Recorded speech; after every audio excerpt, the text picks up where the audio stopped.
Paulo Vitor, eu acho que é o Paulo Vitor. Paulo Vitor, você está aí?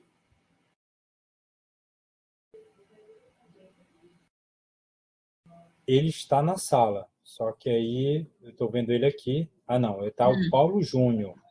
Acho que é Não, um é Paulo outro. diferente. É. Tá, Leninha, mas de qualquer forma, Gente... se ele não tiver, passa para o segundo, tá? Isso. Aí, o segundo trabalho, Tá, então vamos o passar. segundo Já que trabalho é da Elisa Amara, do Elisa Amara, aquele. pronto, Estou aqui ela aqui. está aqui. Pronto, ela está aqui. Tá aqui. Marcelo, Isso, tu me mandou o trabalho dela? mandei. Ah, do bebê, né? Isso, é do E bebê. Tá certo. Exatamente. Vou colocar aqui.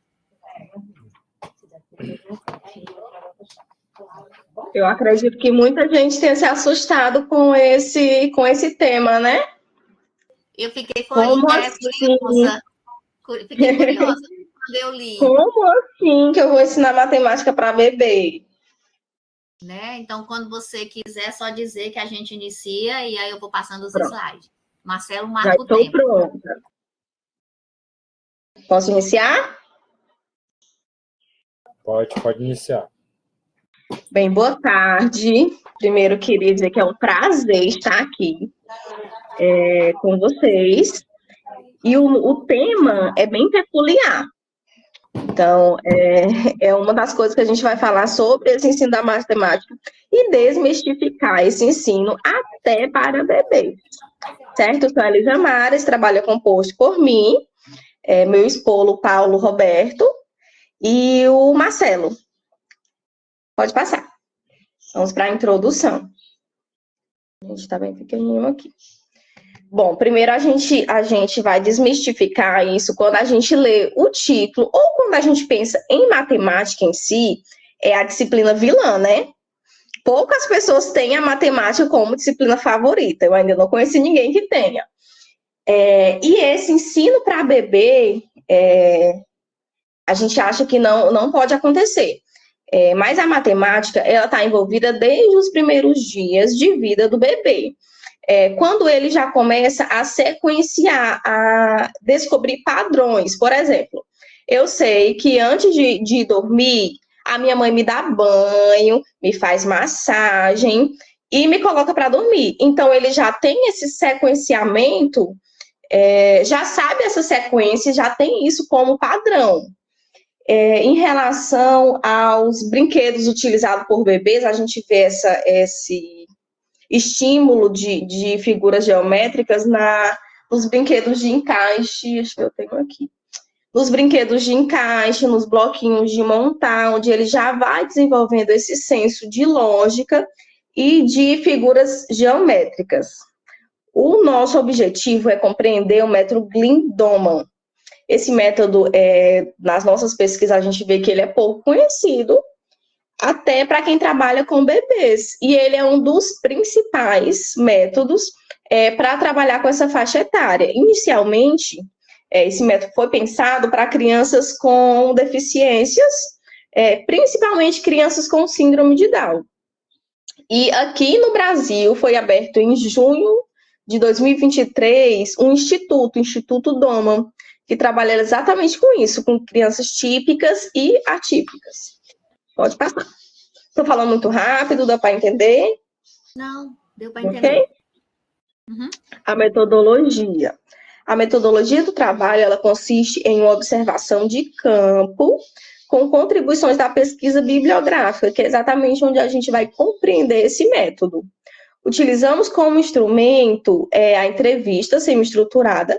A entrevista semi-estruturada é uma entrevista que ela contém perguntas norteadoras, mas ela deixa um pouco livre, diferente da estruturada, que são só aquelas perguntas, são só as respostas que o entrevistado pode dar. Ela nos dá uma abertura para conversar sobre outros tópicos, certo? O locus da pesquisa vai ser um berçário localizado aqui na cidade de Horizonte, e esse berçário, ele tem 6 crianças de 3 meses até 8 meses de idade. Então, o método vai ser aplicado para esse público, certo? Pode passar.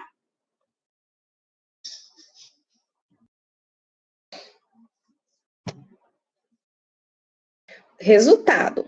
Nós concluímos que, apesar de muito pequenos, os bebês já demonstram interesse para aprender. Eles, desde pequenininho, já têm esse instinto, esse querer aprender. E eu trouxe... Eu não estou com material aqui, mas eu trouxe um pouquinho para exemplificar como que ocorre esse ensino da matemática. Ele é por quantificação. Então, nós não vamos mostrar ao bebê o número 1, o número 2, o número 3. A gente vai ensinar a quantificar. Então, é uma folha branca com bolinhas, não sei se dá para vocês verem direitinho. Estou perdida aqui. Com bolinhas vermelhas ou pretas, para dar um contraste melhor. E aí, o aplicador aqui atrás tem a quantidade de bolinhas, aqui são 6. E aqui eu vou falando para o bebê a quantidade de bolinhas. Ele vai começar a perceber a quantidade e quantificar, certo? Nós esperamos voltar, assim, como a gente aplicou, observou, conversou com as cuidadoras, né, que no berçário eles chamam de cuidadoras, e pedagogas, sobre o método. Pouquíssimas pessoas conheciam, e a gente aplicou. E a gente já tem outra pesquisa que aí a gente vai voltar quando essas crianças estiverem com base de 3 a 4 anos de idade para verificar o método, se o método realmente ajudou essa criança na vida escolar dela. Nós ensinamos o método para as pedagogas, demos esse embasamento teórico e aí elas vão continuar aplicando mesmo com o fim da pesquisa. Pode passar. Considerações finais. Para compreender como o aprendizado da matemática para bebês acontece, utilizamos como referência o método de organização neurobiológica, que é o método que a gente está conversando. Ele é um dos principais métodos conhecidos pela ciência para estimular a aprendizagem da matemática. Esse método ele tem um livro, O Ensino da Matemática para Bebês, de Doman. Me perdi aqui. E apesar dele ter várias evidências científicas, de já fazer bastante tempo que ele está internacionalmente, né, no Brasil, ele criou o Instituto mesmo em 2023, mas ele já faz mais de meio século que é aplicado, a gente percebeu que as pessoas não conhecem. Alguém de vocês conheciam esse método? Alguém que trabalhou com bebê? Um dos nossos objetivos é divulgar para que seja mais aplicado. A gente tem várias evidências que realmente funcionam, principalmente os maiores estudos estão voltados para as crianças com síndrome de Down, mas a gente pode aplicar em qualquer faixa etária. Então é isso, alguma pergunta, alguma dúvida? Gostaram de conhecer o método? Um pouquinho, né? Uma base bem por cima. Eu, quando vi o tema, eu fiquei curiosa, que eu nunca tinha ouvido falar. Parabéns pela sua apresentação, muito interessante. Eu tenho uma pergunta assim, qual foi a maior dificuldade que você encontrou na hora de fazer essa aplicação? Eu acredito que é a falta mesmo de conhecimento dos profissionais, o não saber como lidar. Nós aplicamos em dupla, com 2 bebês, ou com um bebê. A gente variou. E interessante que eu achava, na minha opinião pessoal, por experiência, eu achava que aplicar com um seria mais tranquilo, mas não. Com 2 crianças foi bem mais interessante, porque eles acabam que interagem um com o outro. Eu percebi que é bem mais interessante. E as pedagogas, assim, aceitaram com facilidade ou colocaram algum empecilho, dificuldade? Não, foi bem tranquilo. A gente viu que realmente era uma falta de conhecimento, falta de disseminação do método, né? Mas elas continuam. Uma grande vitória para a gente foi que elas continuaram aplicando. Após o fim da pesquisa, elas ainda me mandaram foto aplicando o método. E aí já me veio uma pesquisa daqui a 3 anos que eu vou fazer com essas mesmas crianças para ver se teve algum resultado na vida escolar delas, né? Se melhorou, como foi aí esse com 2, 3, 4 anos de idade. Olha aí, coisa boa. Parabéns. Já tem uma próxima pesquisa. É isso mesmo. Marcelo, ou alguém mais quer fazer alguma pergunta? Dá tempo, Marcelo?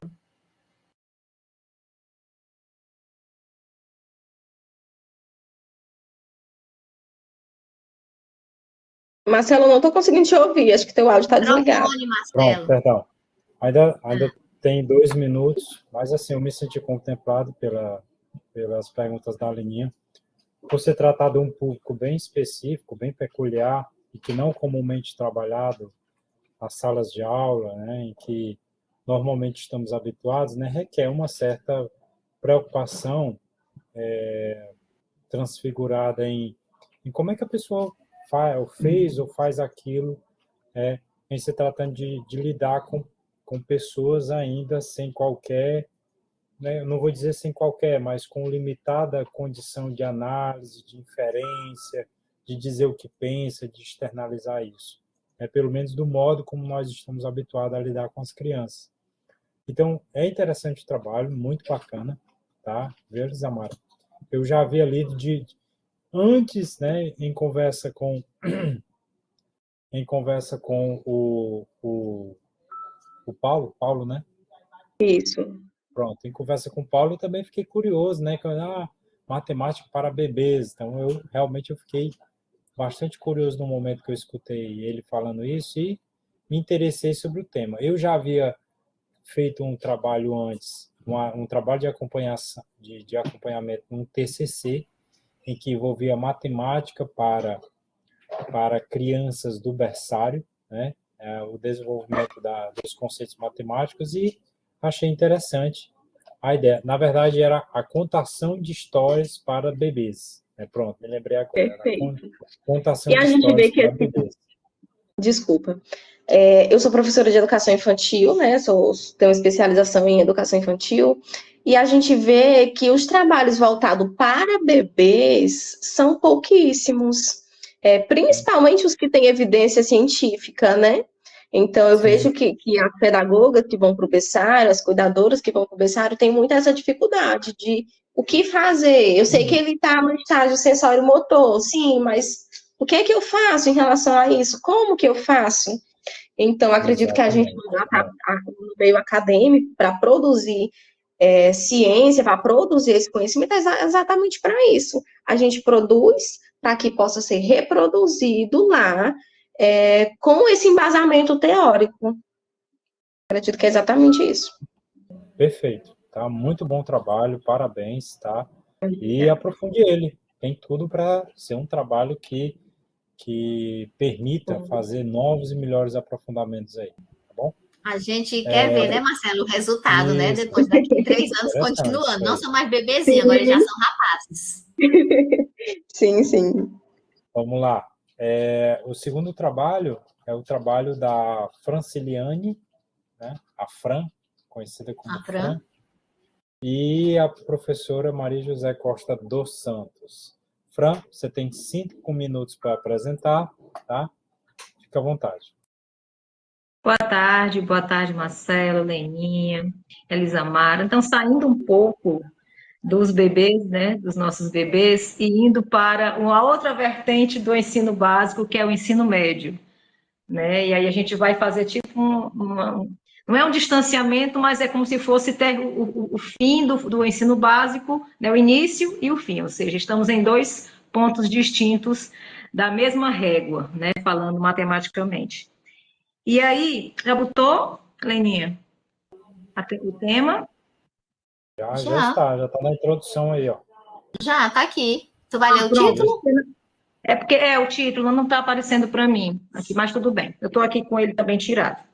Boa tarde a todos, meus queridos. Né? Esse trabalho é uma pesquisa que a gente está promovendo aqui na escola, né? Ela é uma inquietação particular, porque eu sou professora de matemática, estou gestora e eu percebo a dificuldade do trabalho dos professores com os alunos que apresentam alguma situação ou alguma singularidade. Nós temos aqui na escola 44 alunos PCDs, dentre as suas variadas singularidades. Né? Mas eu me especifiquei, né, e estamos fazendo ainda, é um estudo que está sendo feito, ainda nem... Basicamente, estamos ainda dialogando com os colegas professores, que é o letramento matemático, né, a temática, letramento matemático para alunos com TEA, né, transtorno do espectro autista, é uma análise de prática para as turmas dos primeiros anos do ensino médio em escola pública. Foi um resumo feito pela minha pessoa, né, e a qual a professora Maria José acompanhou, corrigiu, olhou, né, me ajudou bastante. Eu agradeço muito, porque é a primeira vez que eu estou participando com vocês, né, do DIMA, e para mim é uma honra, tá certo? Então, a introdução do trabalho, ela já demonstra para que veio, né? Ela é uma proposta de trabalho, a qual ela fundamenta os pressupostos do letramento matemático e propõe o ensino-aprendizado da disciplina para além dos conceitos, operações e resoluções de problemas. Porque quando o aluno vem da Prefeitura de Fortaleza, do 9º ano, né, estou falando do aluno com TEA, o aluno com transtorno do espectro autista. Quando ele vem, é um direito dele, por lei, respaldado por lei, estar inserido na sala regular. O problema é que ele está só inserido, né? Ele está só integrado, como a Montauan, ela diferencia muito a integração da inclusão, né, no próprio livro dela, né, incluir para quê? Então, ele está integrado, mas não está incluído. Isso é uma problemática que a gente consegue detectar dentro da escola pública estadual, né, de ensino médio, particularmente falando. E aí, como fazer com que esses alunos, né, a introdução, como fazer com que o letramento matemático favoreça o aprendizado desses meninos, em específico? E aí eu levantei o seguinte questionamento, de que forma o letramento matemático poderá facilitar o aprendizado desses alunos diagnosticados com TEA no ensino médio, no primeiro ano. Eles vêm da prefeitura numa realidade, eles tinham acompanhamento ou não lá, mas como é que eles vão ser agora acompanhados na caminhada deles do ensino médio? O objetivo é desenvolver, pode passar, Leninha, botou, né, já? Já passei, já. O objetivo, né, do resumo, né, da prática, do estudo, é desenvolver habilidades no campo do letramento matemático para alunos diagnosticados do ensino médio dos primeiros anos, certo? Fundamentação teórica, não poderia deixar de contemplar, né? A professora Maria Tereza Egla Montoa, que disserta sobre o conhecimento das limitações, ela apresenta o conhecimento das limitações, das potencialidades dos estudantes, você precisa entender para poder saber como trabalhar. E isso é muito difícil na escola pública do Estado, no ensino médio. Muito difícil, vocês não têm noção. Define-se, e também eu embasei em Santos, 2020, que escreve sobre o letramento matemático, né, que é uma maneira de você trabalhar a matemática de forma lúdica, com ações e reflexões, que preocupa-se com a diversidade de práticas socioculturais, de leitura, escrita, interpretação, jogos, ou seja, você vai trazer um mundo concreto para o aluno hiperfocado, porque o aluno com TEA é um aluno hiperfocado. Então, você precisa fazer com que ele seja atraído para poder ele aprender, e aprender matemática de verdade, né? Então, bem também, eu me baseei na fundamentação teórica com a Base Nacional Comum Curricular, que descreve o letramento matemático como uma prática, né, para melhorar as competências e habilidades de raciocínio, comunicação, argumentação, possibilitando resoluções e procedimentos dentro de sala de aula. A metodologia, ela vai ser de natureza exploratória e experimental, com o intuito de coleta de dados dentro de sala, a partir de ações desenvolvidas, né, nessa escola que vai ser estudado. Pretende-se desenvolver, assim, habilidades com abordagens lúdicas, lembrando que o aluno com TEA precisa dessa abordagem lúdica para que aconteça aprendizado, associadas a um cotidiano familiar, né, que é o apoio, e que explora o raciocínio lógico, a argumentação e a comunicação, observando o repertório prévio do aluno. O aluno ele não chega cru, ele chega com um repertório prévio, que precisa ser respeitado, né? Desenvolvendo atividades complexas, concretas, crescentes, seguindo uma crescente, com comando simples. Viu, Fran? Tá. Pode aí. Tá. Com comandos simples, para que o aluno realmente tenha êxito no seu cognitivo, né? Melhore o seu cognitivo. E aí, desculpa, gente. o telefone. Então, nos resultados, né? Podemos correr nos resultados? Resultados esperados. Pronto. Então, busca-se realmente assim que o aprendizado aconteça com o nosso professor e com a gestão acolhedora, né, que facilite esse processo de ensino e aprendizagem usando o letramento para esse público-alvo. É basicamente isso. Que a gente possa melhorar a aprendizagem desses meninos e eles consigam realmente ter êxitos. Lembrando que dá para fazer matemática, sim, de forma alegre, concreta, significativa para alunos com TEA. E as considerações finais. Chega nas considerações, a gente pode já começar as perguntas. A gente pode só... Basicamente, os pressupostos, eles precisam ser reflexivos, né? A interação com o sujeito e o objeto do conhecimento.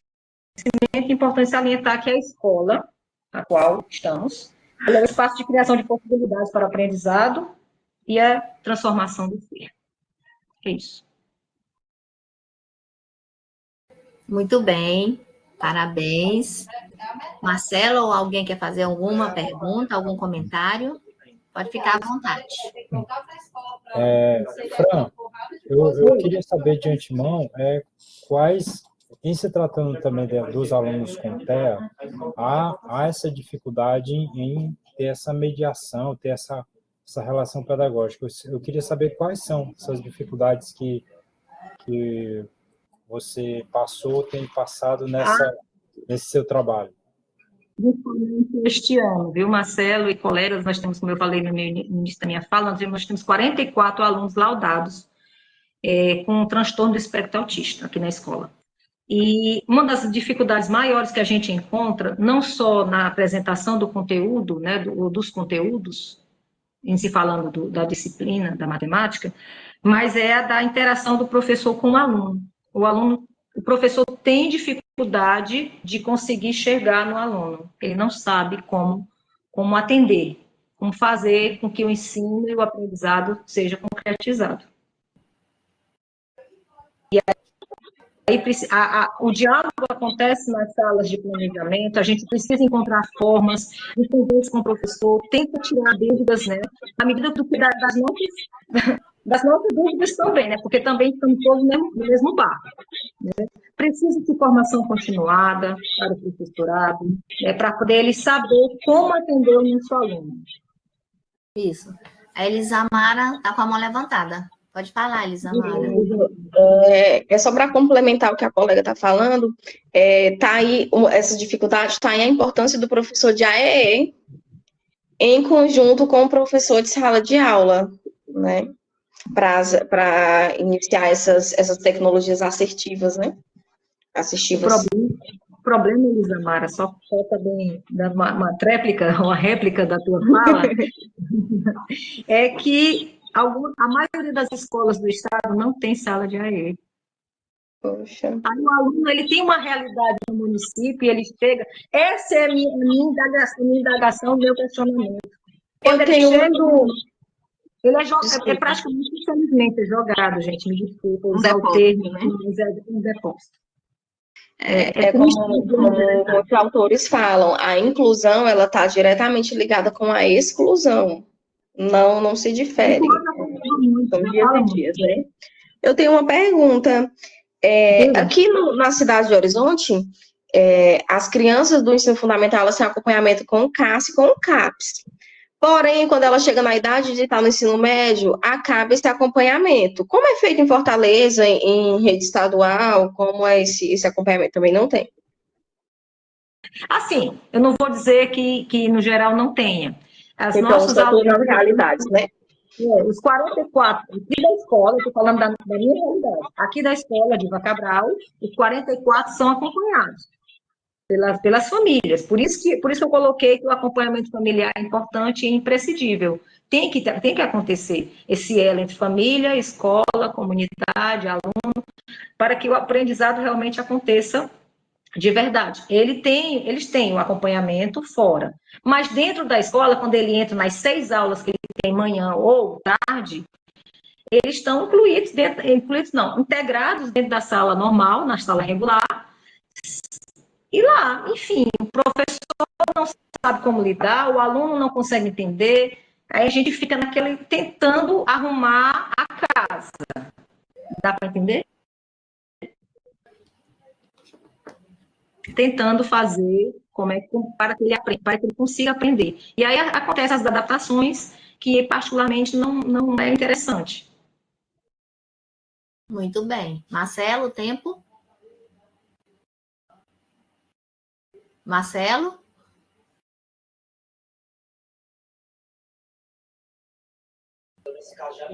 Ok, Leninha, tá? Ok?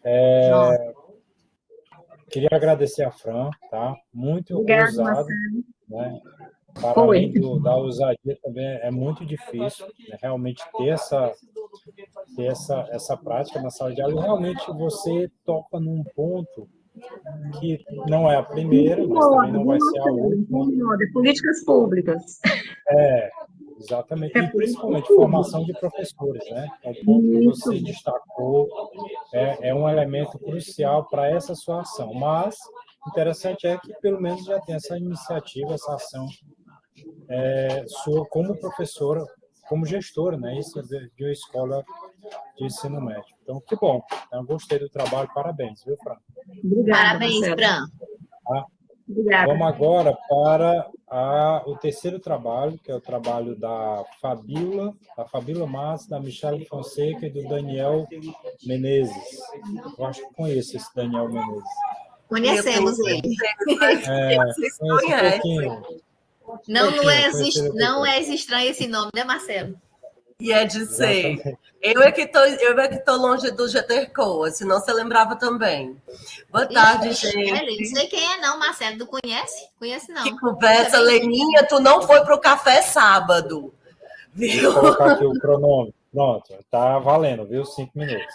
Obrigada, Marcelo. Gente, boa tarde. É interessante que vocês organizaram as apresentações numa cadeia de assuntos. A Fran falou agora sobre a questão do TIA, né? E a gente vem com a inserção das práticas inclusivas diversificadas nas aulas de matemáticas, apresentando alguns desafios, aliás, muitos desafios e algumas possibilidades. Pode seguir, por favor. Nossa pesquisa parte da premissa que a inclusão é um princípio fundamental que visa garantir igualdade de oportunidades e acesso a todos, independente das suas características individuais. Coisa que a Fran acabou de colocar, né? A importância disso. Que não é integração, a gente fala sobre a inclusão na educação. No contexto das aulas de matemática, essa inclusão ela é especialmente relevante devido à natureza abstrata e conceitual da disciplina, que pode representar algumas barreiras para determinados estudantes. E nessa perspectiva, é importante explorar e analisar essas práticas inclusivas diversificadas, que podem ser implementadas nas aulas de matemática, bem como os desafios e as possibilidades associados a tais práticas. Objetivamos com esse estudo investigar as práticas inclusivas diversificadas, atualmente usadas nas aulas de matemática em contextos educacionais, bem como os desafios enfrentados pelos educadores ao explorar os benefícios de inserir essas práticas nas aulas de matemática na busca da promoção da aprendizagem significativa de todos os alunos, independente de suas singularidades. Partimos de uma fundamentação teórica apoiada, bem ancorada em Lustosa e Mello, Lanucci, Batista e Mantoan. Lustosa coloca para a gente o sucesso da implementação da educação especial nessa perspectiva inclusiva, que é necessária a mudança nas práticas escolares, bem como a adoção, a aplicação, o trabalho de novos conceitos, o desenvolvimento da diversidade de estratégias de ensino, a adaptação e a mudança curricular. Lá vou eu pegando o gancho da Fran de novo, onde entram as políticas públicas, né? A questão do currículo, as novas formas de avaliação, o estímulo à participação de toda a comunidade para essa realidade social e educativa. E como desafios, Lanucci, Mantoan e Batista colocam que é um desafio constante, comum para os professores de matemática, aliás, para os professores em geral, instituir as práticas pedagógicas que intensifiquem o aprendizado dos estudantes, para que elas não fiquem paralisadas por conta da formação inicial, né? O professor ele precisa acreditar nos potenciais de todos. Nós acreditamos nessa pesquisa que existem 3 tipos de estudantes, que são também 3 tipos de aprendizagem. O estudante que aprende melhor visualmente, o estudante auditivo, que aprende melhor ouvindo, e o estudante sinestésico, que aprende melhor utilizando o material concreto. E foi essa a nossa proposta metodológica ao trabalhar com os professores. A nossa metodologia ancorou-se numa pesquisa aplicada quanto à sua natureza, de abordagem qualitativa, dialogando com diversos autores, inclusive vocês conhecem praticamente todos, Felício Menezes, Borges Neto, professor Hermínio, Bernadette Gatti, Eduardo Lanucci, Batista Mantoan, Geni Lustosa Figueiredo, Geni Lustosa e Melo, Selma Garrido Pimenta, Pinheiro, Santos, entre outros. Mas aplicamos um questionário semi-estruturado para 20 educadores de Caucaia, de matemática, que contribuíram para o debate, apresentando informações sobre suas práticas e percepções sobre a inclusão. Porém, na sequência desse questionário, nós sugerimos práticas diversificadas, como o Uno, o jogo da velha, o uso do material concreto, né? E ao explorar essa pesquisa, ela permitiu que nós aprofundássemos um pouco mais do objeto pesquisado, onde tivemos, por resultado, insights extremamente significativos sobre a eficácia e os desafios da implementação de práticas inclusivas diversificadas nas aulas de matemática. Ou seja, o uso do material concreto ajudou bastante a aprendizagem significativa desses estudantes. Leni, eu já estou nos resultados, tá? E percebemos que essas possibilidades e práticas inclusivas garantem uma educação de qualidade e contribuem na promoção da igualdade de aprendizado nas aulas de matemática. Por fim, consideramos necessário a promoção da inclusão nas aulas de matemática para todos, não só de matemática, bem como de outras disciplinas, mas como os estudantes, a comunidade, a sociedade entende que a matemática é mais difícil, né? Nós direcionamos o olhar, e a nossa pesquisa foi direcionada à aprendizagem, ao ensino e aprendizagem de matemática. Nós percebemos que, com o uso de material concreto, direcionado, com intencionalidade, para os estudantes nas aulas de matemática, as habilidades de matemática são aprendidas de maneira significativa. Esse estudo ele contribuiu para a compreensão mais aprofundada dos desafios e das possibilidades associadas à inserção das práticas inclusivas diversificadas e forneceram subsídios para aprimorar as práticas pedagógicas, promovendo uma educação matemática mais inclusiva e equitativa. Obrigada. Esses 5 minutos é terrível, gente. Você vê o que a gente passa. Os encontros universitários é mais ou menos nesse naipe, né? 5 minutos, né? Para quem gosta de falar, é um terror mesmo. Tá? E quando a gente debruça na nossa pesquisa, então, você dá vontade de explicar tudinho, até o que não está escrito dá vontade de falar. Exatamente. Eu achei interessante, né? Não somente o tema, mas assim, hoje em dia, em se tratando do tema equidade, ele é muito comum a reflexão, a citação desse conceito nos ambientes acadêmicos, como também nos centros de formação de professores. Eu queria saber do teu trabalho, né, no seu caso, como é que se teve como perceber algo, ou o que se direciona nesse teu objetivo em se tratando da formação de professores? Né? Eu queria que tu falasse um pouquinho sobre isso na perspectiva do teu trabalho. Ok, Marcelo, porque nem deu tempo para apresentar essa parte. Assim, essa atividade, eu sou formadora de professores no município de Caucaia, professora de matemática. Então, após um momento dialogando sobre equidade, sobre aprendizagem significativa, esse é um debate constante, né? A dificuldade dos estudantes em aprenderem matemática, principalmente dos estudantes com deficiência. Então, para auxiliar os professores, nós direcionamos o olhar ao uso dessas práticas diversificadas, inclusivas, para a aprendizagem, e propomos algumas atividades. Antes, nós aplicamos o questionário semi-estruturado, como colocado na pesquisa, e, na sequência, na devolutiva desse questionário, nós fizemos propostas de atividades que eles desenvolveram. Ao retorno, eles colocaram o quanto eles perceberam o potencial desses estudantes. Ou seja, não é impossível a aprendizagem. A aprendizagem, ela existe, desde que seja elaborado, uma aula seja proposta com intencionalidade, com o uso de material concreto, com o direcionamento para a aprendizagem daquele estudante. De forma que, com deficiência ou não, todos estão desenvolvendo aprendizagem. Muito bem, tá? Parabéns pelo seu trabalho, tá? Muito bom, né? Instigante, ao mesmo tempo bem contemporâneo, né? Então, assim, espero de desenvolver ele mais ainda. Acredito que terá, né? Como você bem disse, se trata uma professores, né? Então você tem tudo para desenvolver um ótimo trabalho, tá bom? É Michela? Claro, gente. Michela? Michela. Michela. Vai pro grupo, viu, Michela? Toma conta lá. Sim, senhor. Beijo, gente. Um abraço para você. Beijo, até mais.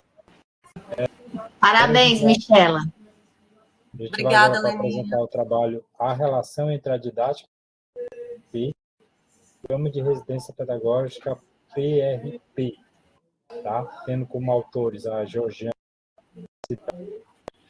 o Francisco Regis Vieira Alves e o Anderson Araújo Oliveira, tá?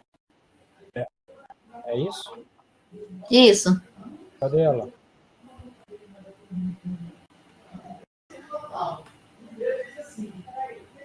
Georgiana, ela está aqui. Ela está aí. O palco é seu, o palco virtual é seu. Alô, Georgiana. Quer passar para a próxima? Leninha, passar para a próxima? O que você acha? Então vamos lá, vamos para o próximo trabalho. Até agora são 2 trabalhos, o do Paulo e da Georgiana, que vamos o Paulo já está aqui? Não. Estou olhando aqui do lado, não. Valcar. Valcar está?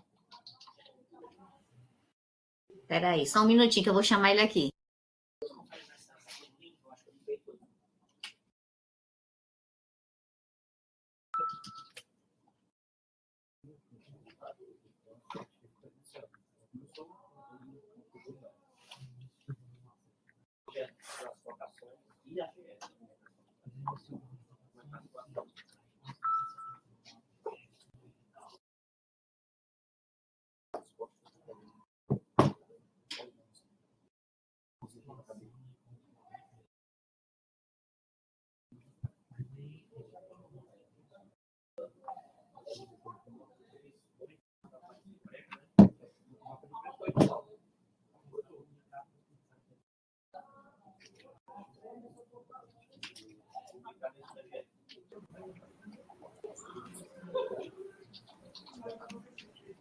Pronto, Marcelo, o Valcar já vai. Estou esperando aqui ele entrar. Só um minutinho, gente.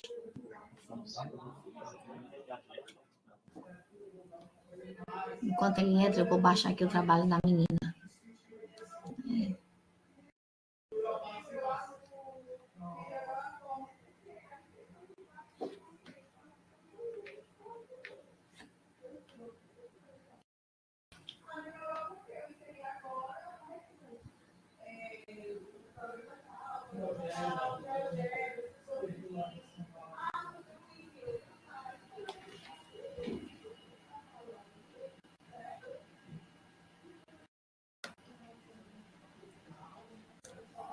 Marcelo, o professor Cleidivan está aqui na sala, quer apresentar o dele, vamos?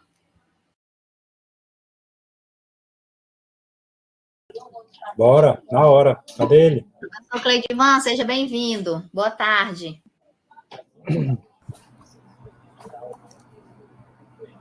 Vamos passar logo para o dele.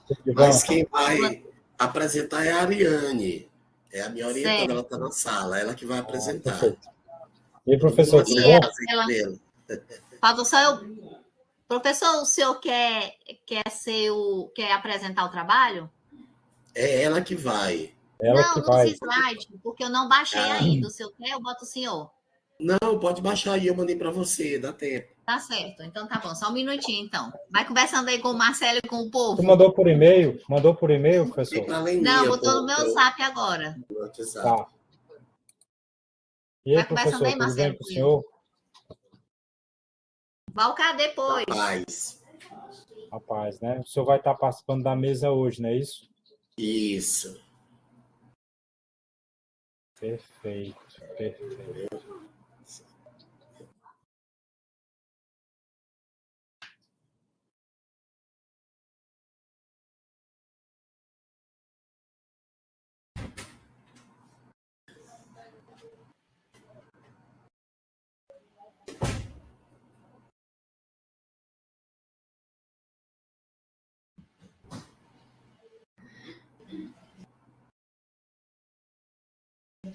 Achou, Leninha?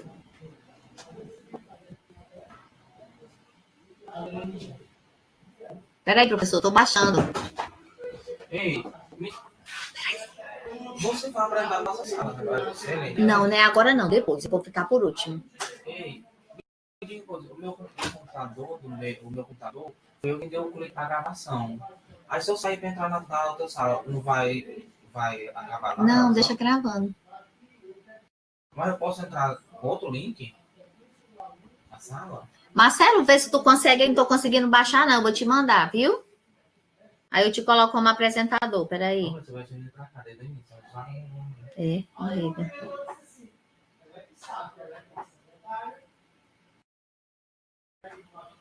Pronto, mandei. Vê aí. Eu vou te colocar como apresentador. Eu entro agora? Não, depois. Eu te chamo. Mas quando eu vou olhar o professor. Hã? O meu horário é 4 horas. Dá tempo. Tá? Ainda vai dar 3. Recebeu, Marcelo?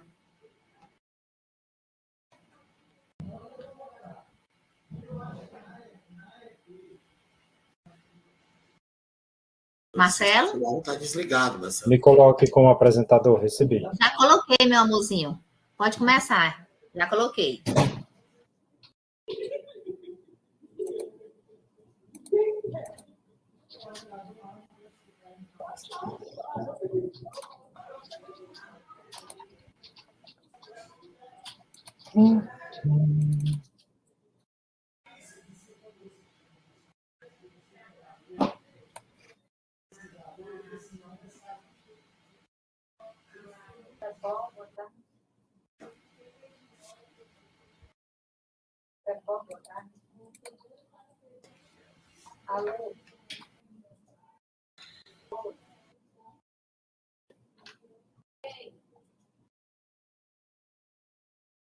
Pronto? Alô? Tá me Oi. ouvindo? Pronto. Sim. Posso marcar? Pode começar. Professor Cleidivan, ligue o microfone. Não tá a tela cheia. Não tá a Bota a tela cheia, Marcelo. Tá. Aqui. Por favor. Pronto. Não. É esse, não. Voltou. Tá no outro. Estranho. É porque eu tô com 2 telas aqui. Só um instante. Tira essa apresentação e coloca outra.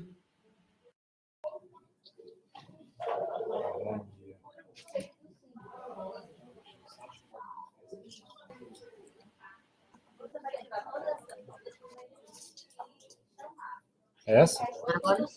Agora bota a tela cheia.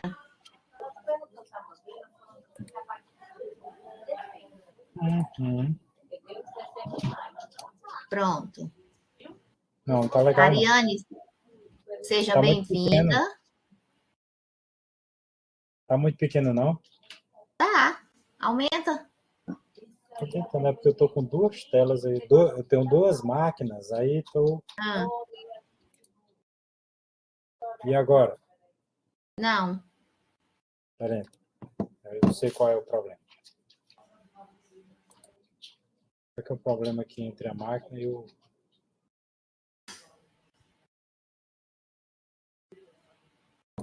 Tira essa e coloca outra.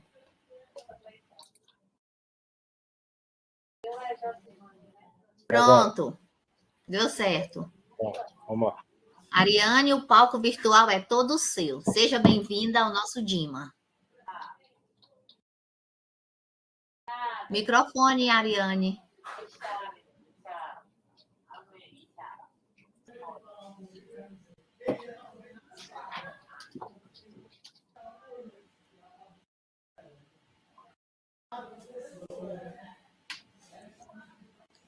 Não, ainda não.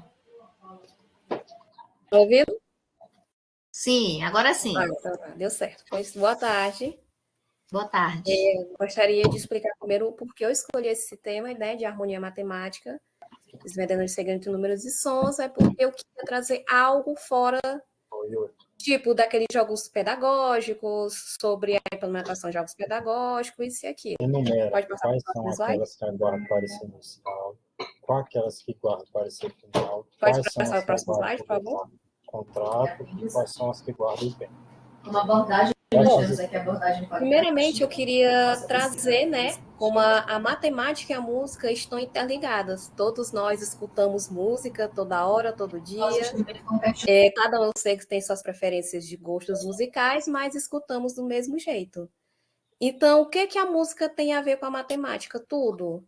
Sobre frações, ritmos, e ela também instiga tanto o aluno como a pessoa em si a ter criatividade. E isso implementado dentro das salas de aula, né? Seria muito bom, inclusive até instigar o próprio aluno a enxergar o mundo da matemática de outro jeito, a não ser que não seja chato. Porque, como até a menina citou no primeiro trabalho dela, né? É difícil encontrar alguém que a matemática é sua matéria preferida. Pode passar o próximo slide? Bom, o tipo da minha pesquisa, né? Eu utilizei uma pesquisa descritiva e exploratória, utilizando fontes bibliográficas, documentos e recursos online, né? Que é para abranger mais ainda a minha pesquisa. E, de acordo até quando fala por Praia e Cachuf, né, 2002, em base um raciocínio lógico, ou seja, a música não é só aquele momento de leveza, distração, quando a gente está com a família, isso tudo, ela também pode trazer uma concentração. Por exemplo, no meu caso, eu estudo escutando música, e isso me ajuda muito nas provas. Pode passar para o próximo, por favor. Bom, o resultado foi, né, que torna a aprendizagem mais acessível, tanto para o professor, tanto para a sala de aula, como, por exemplo, vocês podem levar frações que todos os alunos, não importa se é do ensino fundamental, médio ou de nível universitário, vão ter dificuldade com fração. Então, o que a gente pode trazer? A gente pode botar a música, por exemplo, a semibrévia é um inteiro. Enquanto a próxima nota prévia, se eu não estiver enganada, é 1/2. A partir daí, a gente pode fazer escalas matemáticas com essas frações. Pitágoras, quando começou a fazer isso, ele foi botando 3/2, 1/2, que era a quinta e a oitava. E só com a nota do monocórdio, ele fez essas frações e essas notas magníficas, que inclusive a gente conhece como escala pitagórica. Então, graças a ele que juntou matemática e música, ele abrangeu esses dois mundos.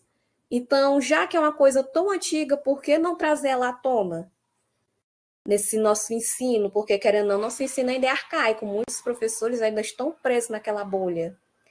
porque pode trazer novas metodologias para os alunos enxergarem melhor a matemática. Pode passar, por favor.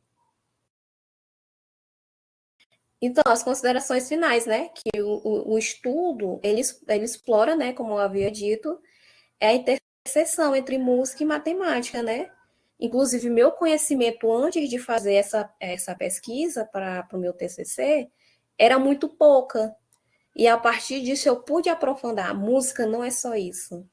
Música eu posso levar para a sala de aula. Eu posso instigar meus alunos a aprender mais a partir da música. Então, por que não fazer essa atividade com eles? Por que tirar essa chatice? Quando eu escuto matemática, dor de cabeça. Até os nossos próprios pais, né? Quando a gente pedia, pai, mãe, você pode me ajudar aqui na lição de casa? Eles assim, matemática. Matemática, me dá logo uma dor de cabeça, conta, mas não é só isso. A gente sabe que matemática é um mundo de mil e uma possibilidades. Então, bora trazer isso para a sala de aula, a música, vamos implementar isso com nossos alunos, vamos fazer uma atividade, inclusive, a partir até dos primeiros anos iniciais, pode até implementar com ele a tabuada cantada, por exemplo, pega a música do Atirei o Pau no Gato e bote a tabuada de 3, por exemplo, 3 vezes 1 é 3, 3 vezes 2 é 6. Aí pode mudar também essa tabuada, pode botar do 6, 7, 8, e assim sucessivamente. Isso ajuda o aluno não a decorar, mas a aprender cantando. Isso ajudaria até nas provas. E é isso, espero que tenha gostado.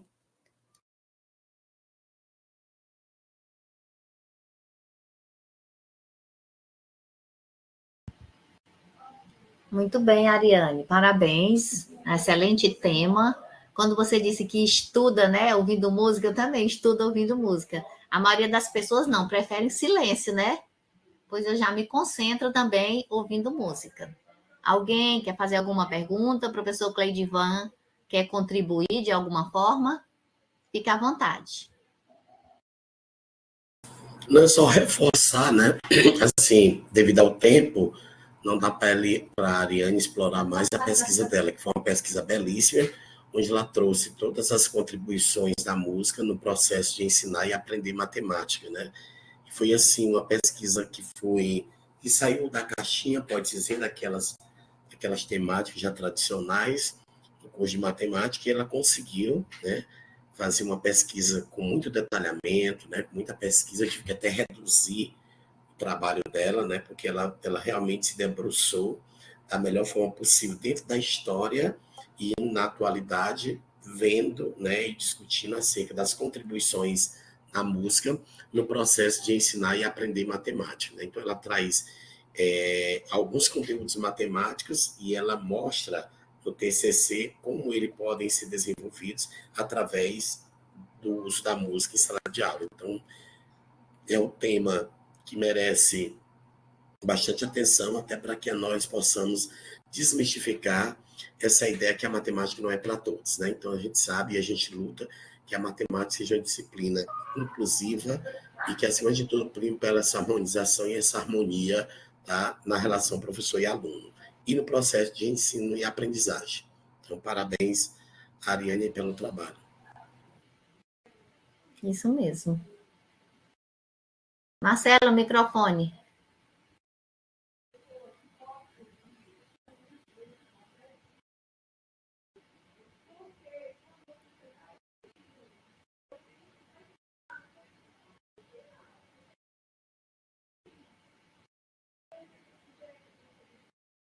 Ainda não, Marcelo.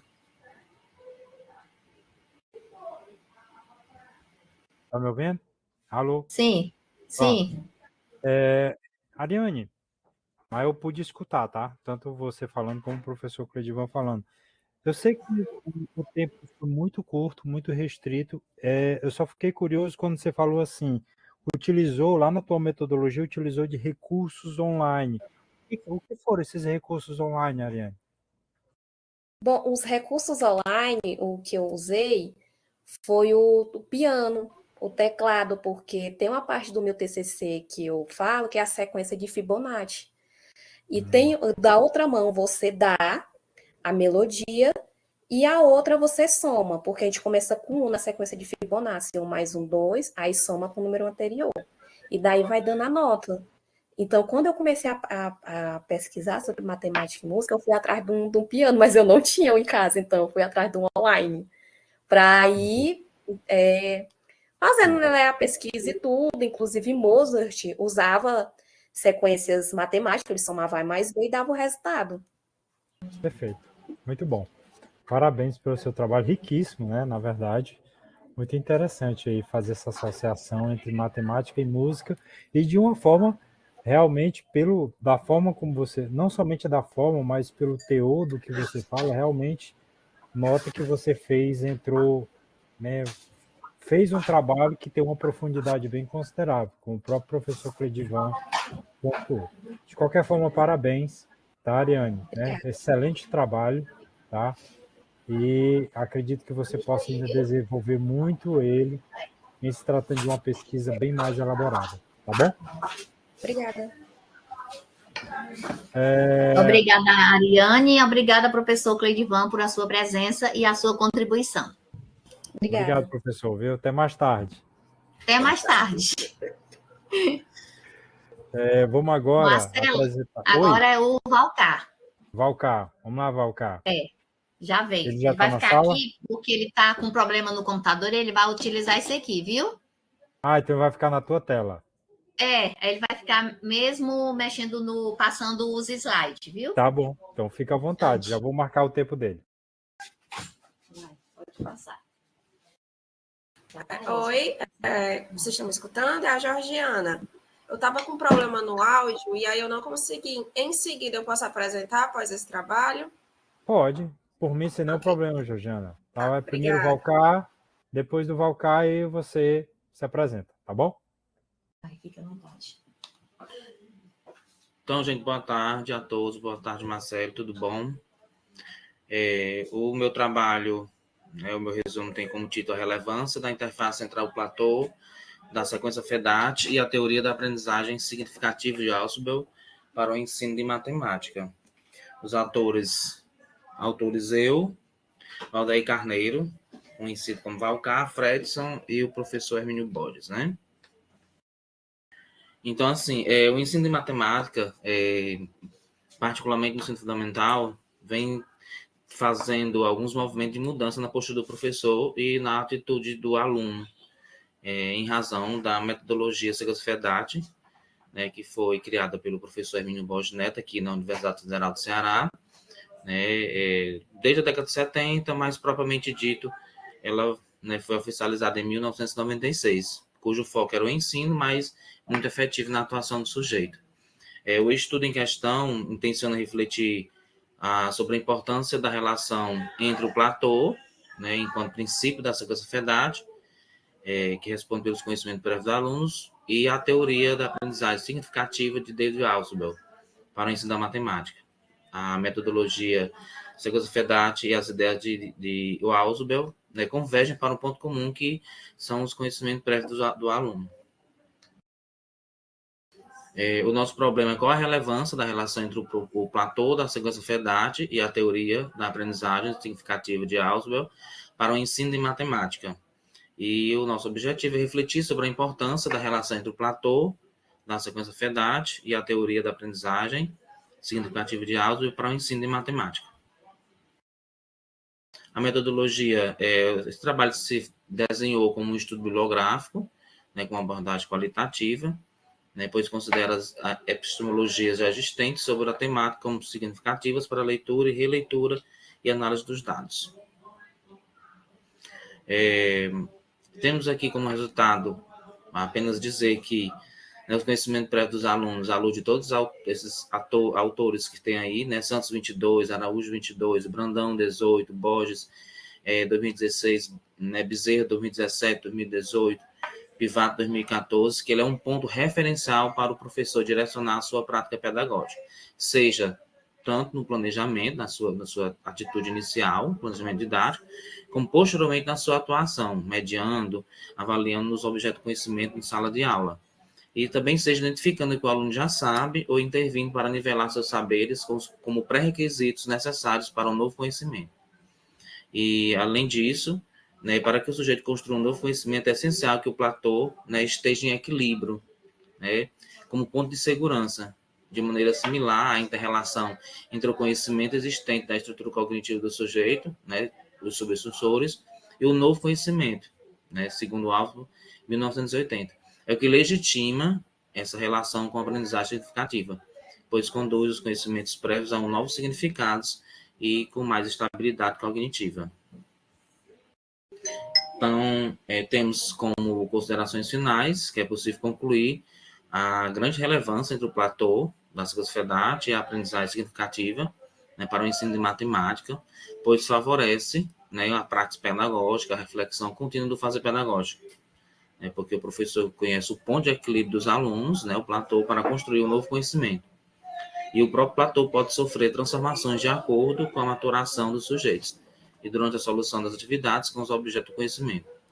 Assim, é preciso recalcular o processo didático, ou seja, refletir e identificar um novo platô, né? Portanto, os conhecimentos prévios dos alunos referenciam um modo indispensável à atuação do professor, né? Ação, reflexão, ação, respectivamente a aprendizagem dos sujeitos, tornando tais conhecimentos em aprendizagem significativa. Perfeito, meu querido. Tá? Muito obrigado. Muito boa a apresentação, Valcar. Eu achei interessante. Está me ouvindo? Estou sim. Tá. Eu achei interessante essa parte das suas considerações finais, que você coloca uma coisa bastante interessante, que o platô, ele, por ser esse elemento em que o professor ele partirá, digamos assim, mas diante das intervenções pedagógicas adequadas, das ações didáticas que sofreram, que tiveram êxito, esse platô ele vai deixar de existir na certeza de que um novo platô seja elaborado.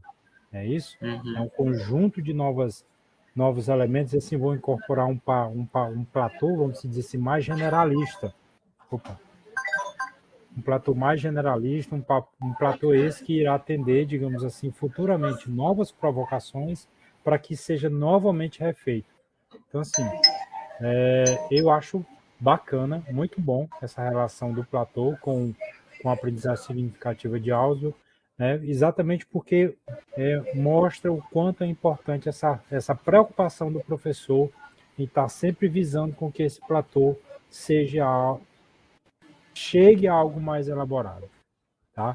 Então, assim, parabéns pelo trabalho, muito boa. Obrigado. A iniciativa de fazer isso. A Leninha ainda está por aí? Tá sim. Estou aqui.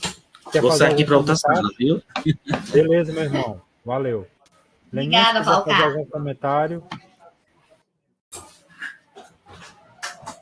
Pronto, agora podemos na Georgiana. Georgiana. Certo, deixa eu só colocar aqui.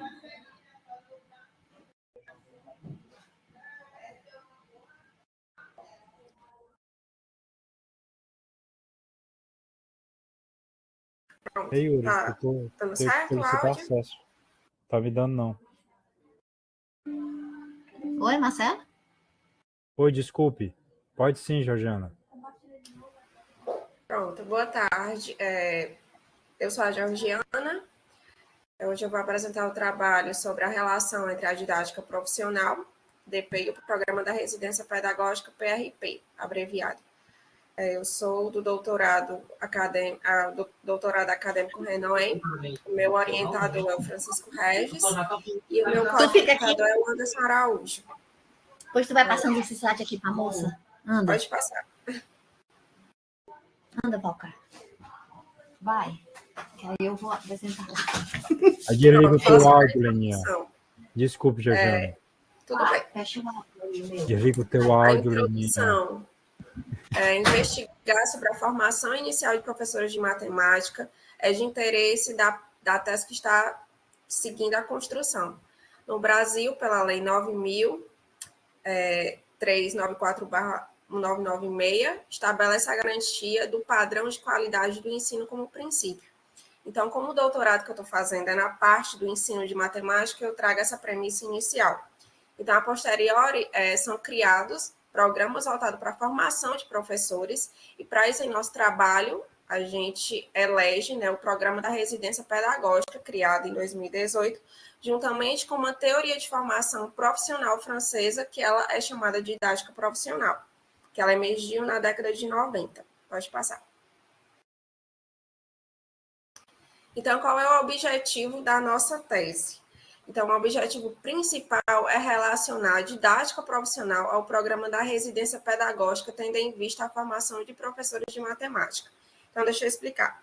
A didática profissional ela é uma teoria, certo, voltada para o trabalho. Ela é definida como uma teoria de ensino profissional. Ela não é do Brasil, ela é da França. E aí, o que é que acontece? O nosso objetivo é alinhar ela ao programa da residência pedagógica, porque ela é um programa de formação inicial de professores. Então, esse é o nosso objetivo. Pode passar. A fundamentação teórica, né? O programa da residência pedagógica, ele foi criado no início em 2018, com o intuito de relacionar diretamente os professores em formação com a teoria e prática.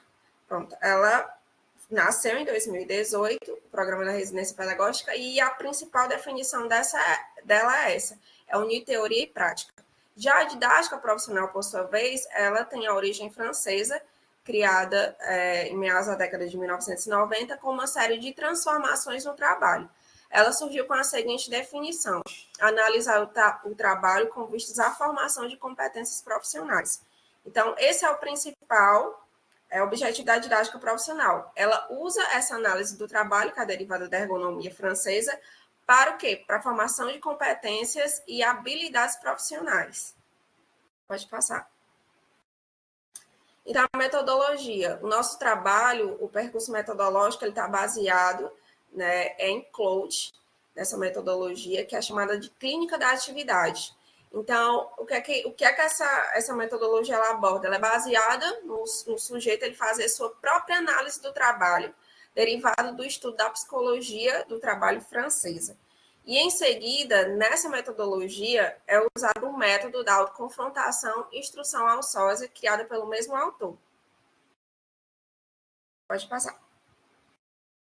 Os resultados, então, inicialmente ainda não está aplicado, certo? Foi para o comitê de ética, após, né, a aprovação do comitê de ética, é que eu vou poder pegar os licenciandos, né, e inserir a metodologia, né, onde esses professores do PRP, eles vão analisar a sua própria atividade a partir de categorias que eu vou criar da união, né, da didática profissional com o PRP.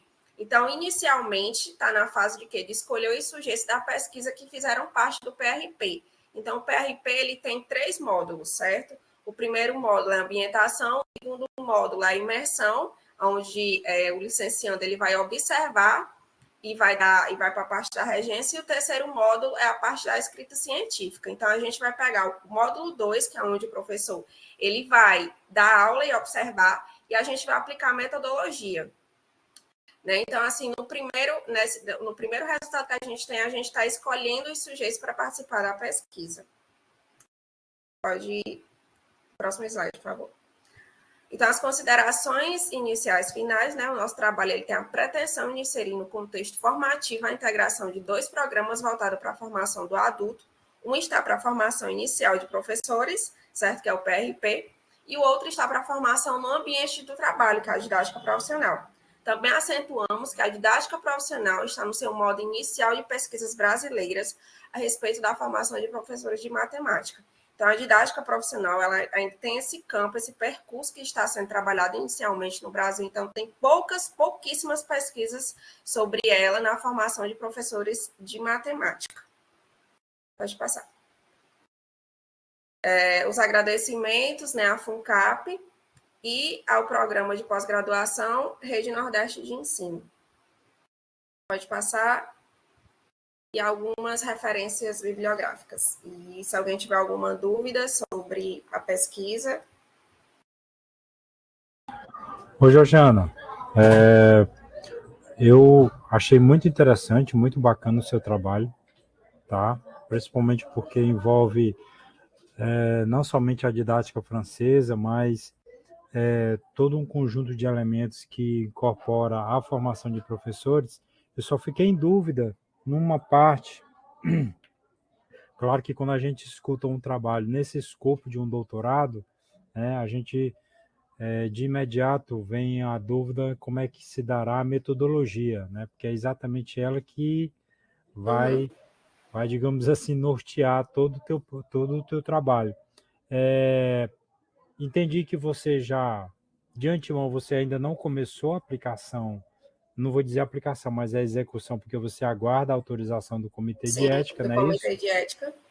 A escolha das categorias, né? Quando você fala que vou escolher as categorias, essas já se darão agora, no momento da elaboração da escolha do público, do detalhamento desse público, ou será após tu coletar os dados? Em que momento tu visualiza essa escolha das categorias? As categorias de análise que eu vou criar. Pronto, olha, as categorias vai ser o seguinte, é um dos meus objetivos da minha tese, certo? Um dos meus objetivos é esse, é justamente unir, certo? A didática profissional e o programa da residência pedagógica, como é que eu vou unir?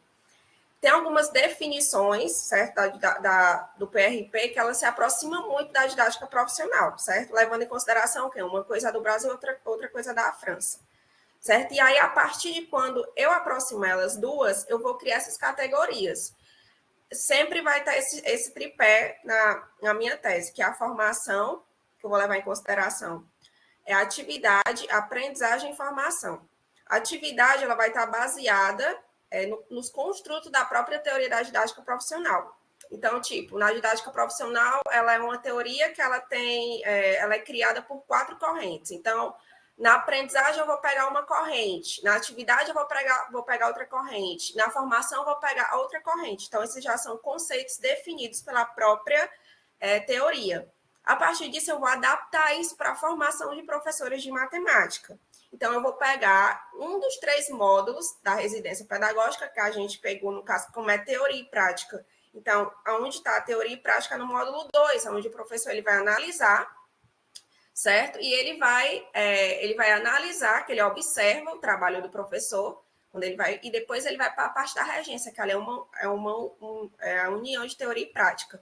Então, ali, quando chegar nesse módulo 2, vai ter algumas categorias, né, que ele vai analisar a partir de quê? Do áudio, de uma filmagem. Então, assim, a gente vai filmar a aula daquele professor, ele vai ter 15 minutos para ele dar uma aula. Aí vai estar o residente e vai estar o preceptor. Então, aquele residente, quando ele terminar a aula dele, ele vai olhar o vídeo e vai se autoanalisar ali. Essa é a parte da metodologia. Deu para entender? Deu sim, deu para entender.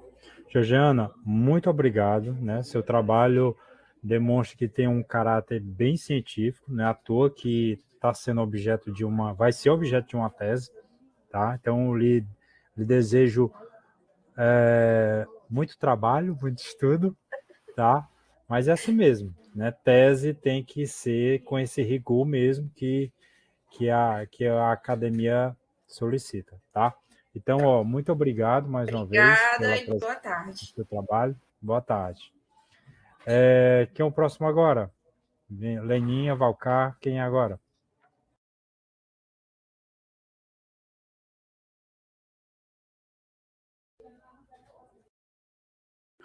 Deixa eu ler aqui, Valcar, como é que estava aqui a ordem. Pronto.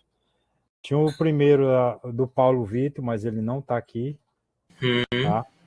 O depois era Matemática para Bebês, que já foi. O letramento matemático da Fran, já foi.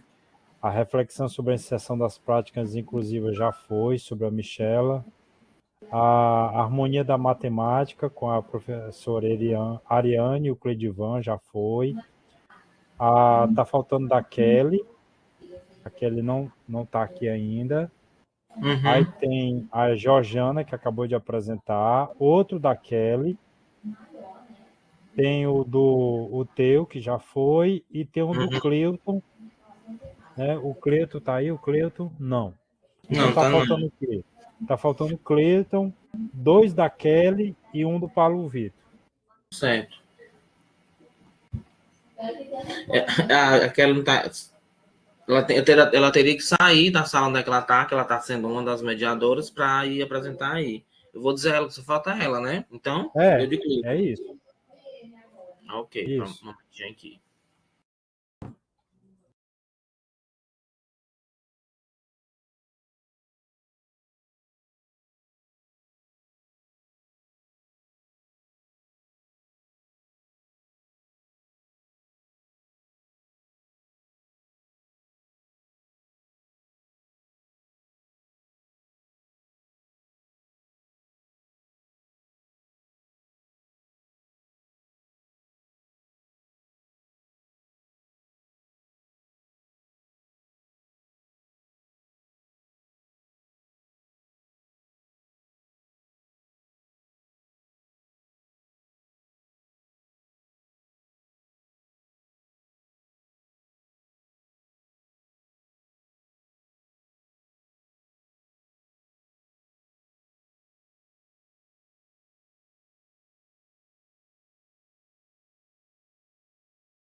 Pronto, Marcelo, voltei.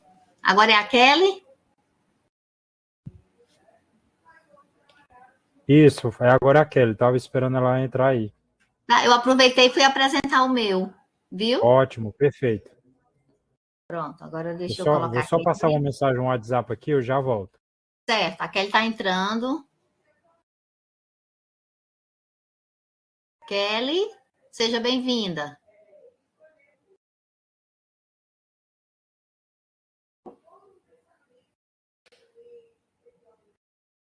Oi, boa tarde. Oi, boa tarde, seja bem-vinda, Kelly. Obrigada. Podemos?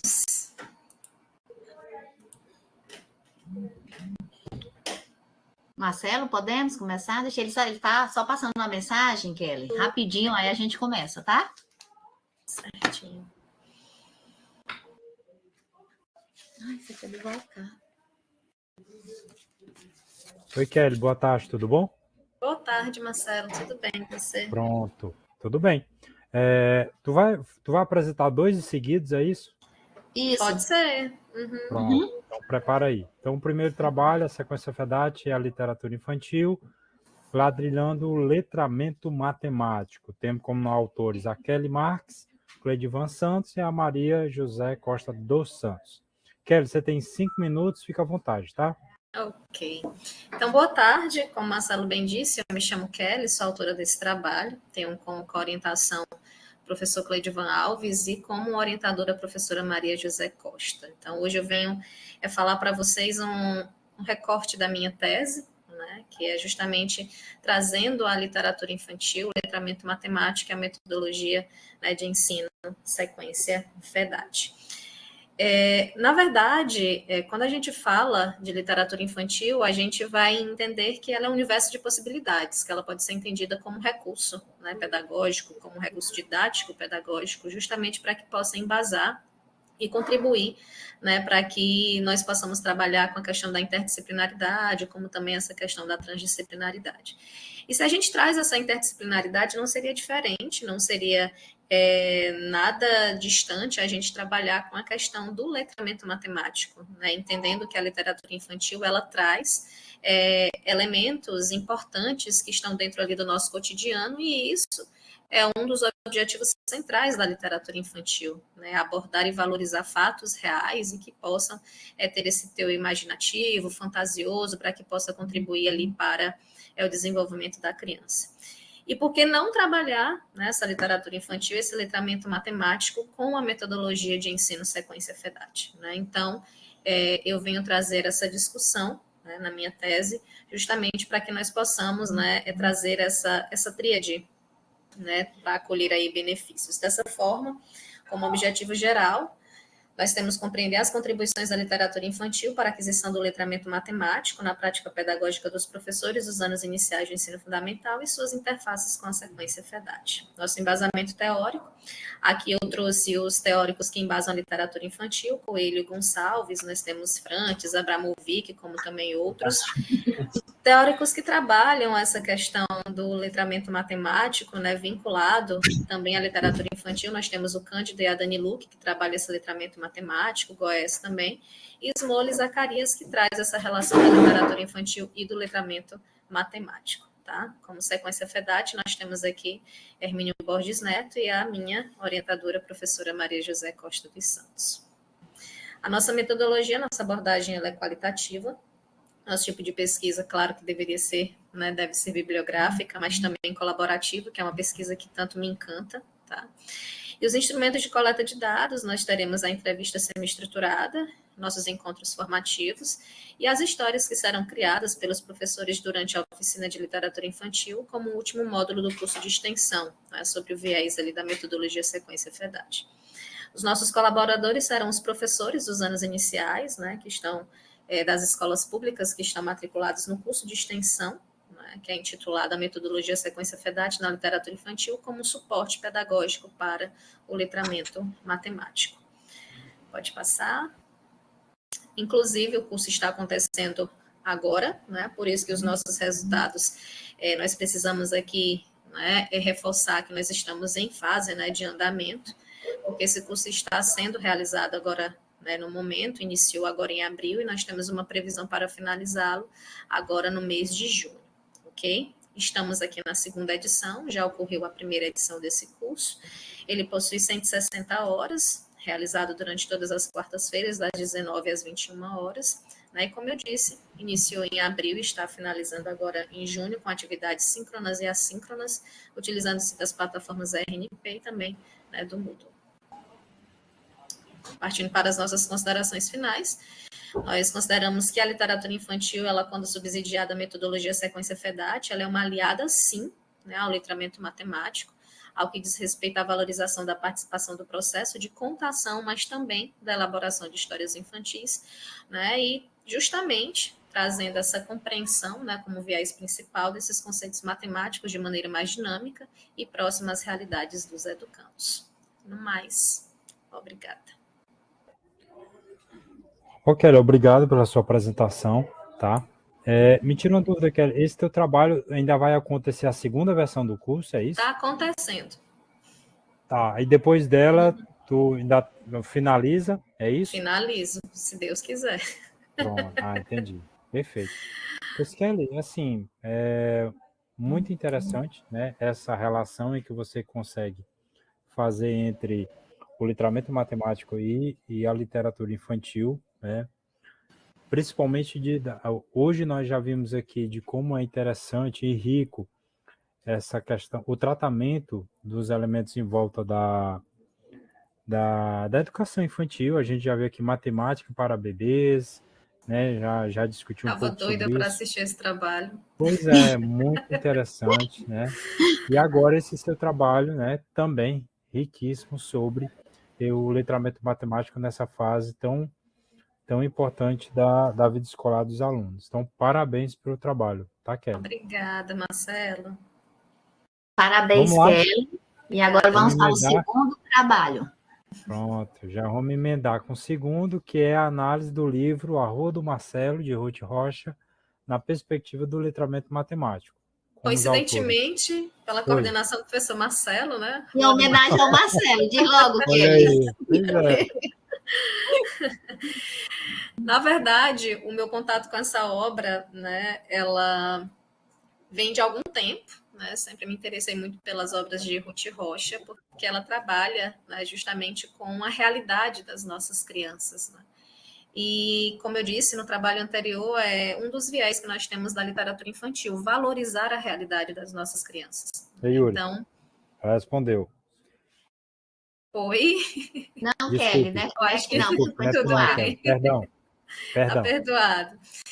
Então, a gente vai entendendo, né, que durante o livro, rapidamente, né, Marcelo descreve, né, a sua rua, né, o que tem, as formas, como essas casas elas são identificadas, são casas pequenas, grandes, né, como é que é essa rua, enfim. Então, nós trazemos, né, essa análise da Rua do Marcelo, né, de autoria aqui da escritora Ruth Rocha, o qual elucida a relação da literatura infantil e do letramento matemático, trazendo elementos que podem ser identificados como conteúdos matemáticos dentro da história, evidenciando as experiências e vivências da vida real como fatores relevantes para serem trabalhados no ensino de matemática. Partindo do pressuposto que a literatura infantil, mais uma vez aqui reforça, ela é sim um recurso didático-pedagógico para o letramento matemático. Dessa maneira, né, nosso objetivo geral é justamente analisar o livro A Rua do Marcelo dentro da perspectiva do letramento matemático, salientando aqui os conteúdos apresentados na Base Nacional Comum Curricular, nossa BNCC. Como embasamento teórico, nós temos Cândido Smolin e Stacanelli, que traz essa relação desse letramento matemático com a literatura infantil, e Gil, Trivinos, Ludwig e André, que traz essa abordagem metodológica. Pode passar. A nossa metodologia, nós temos a abordagem qualitativa, né, o nosso tipo de pesquisa exploratória descritiva, e nosso instrumento foi o livro A Rua do Marcelo, de Ruth Rocha.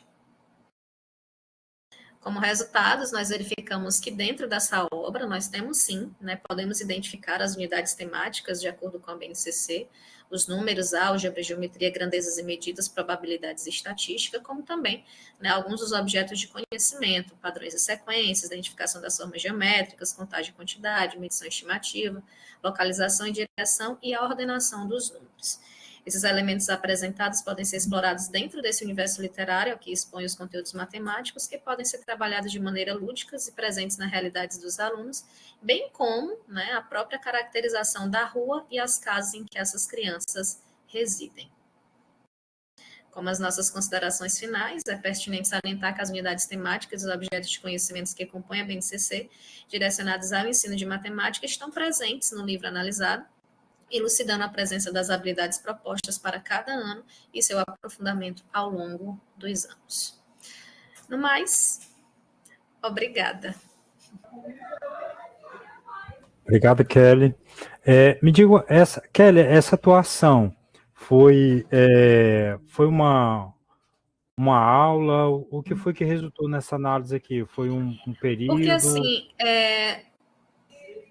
no curso, né, de extensão, nós estamos trabalhando algumas obras. Nós selecionamos algumas dessas obras, né? E a Rua do Marçal é uma delas. Né? Então, Entendi. eu vou ainda trazer para uma dessas aulas, né, a apresentação da Rua do Marcelo.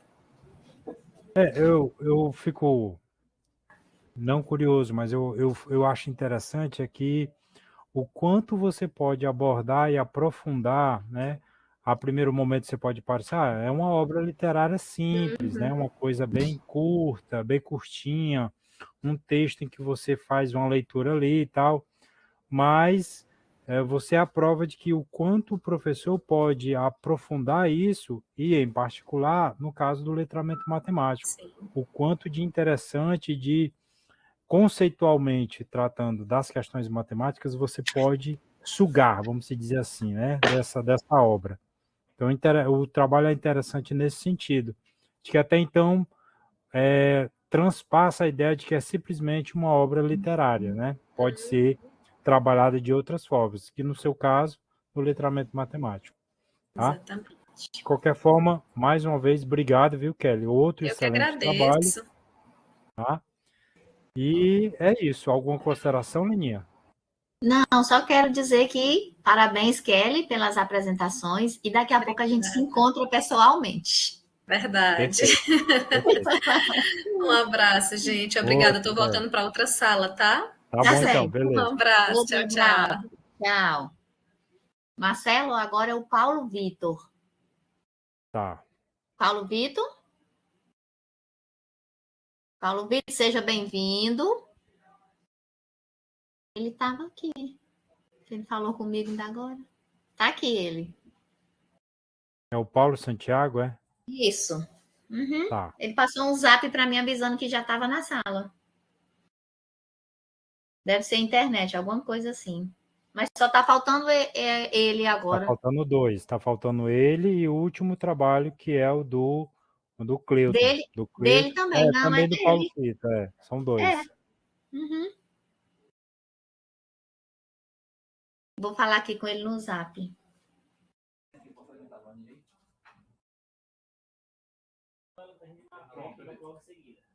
Bora, Paulo.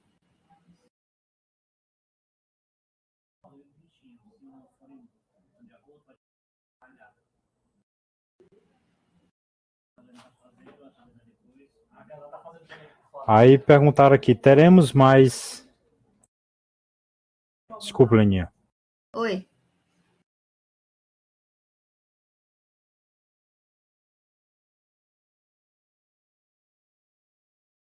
Marcelo, ele está avisando que é problema com a internet, viu? Vamos aguardar um pouquinho. Se for problema com a internet, de qualquer forma... Porque ele não está aqui em Fortaleza. eu tô entendendo. Vamos aguardar, né? Aguardar. Ele disse que vai tentar ir para outra sala, viu? Tá, tudo bem. Uhum. Eu peguei pelos estados aqui do próprio SA.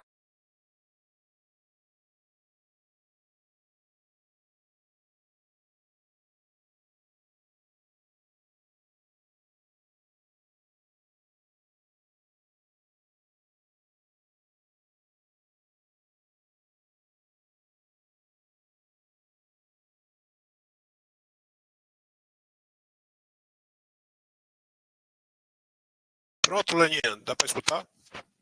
Sim, Paulo. Pronto. Vamos lá, Pronto, Paulo. que tá melhor. Tá. Pronto, vamos lá. O primeiro trabalho, a sequência FEDAT no ensino de sólidos geométricos, uma contribuição dos sólidos na formação do professor, tendo como autores o Paulo Santiago, a Lara Escipião e a Maria Santos. Fica à vontade, Paulo. Você tem 5 minutos para a apresentação. Pronto.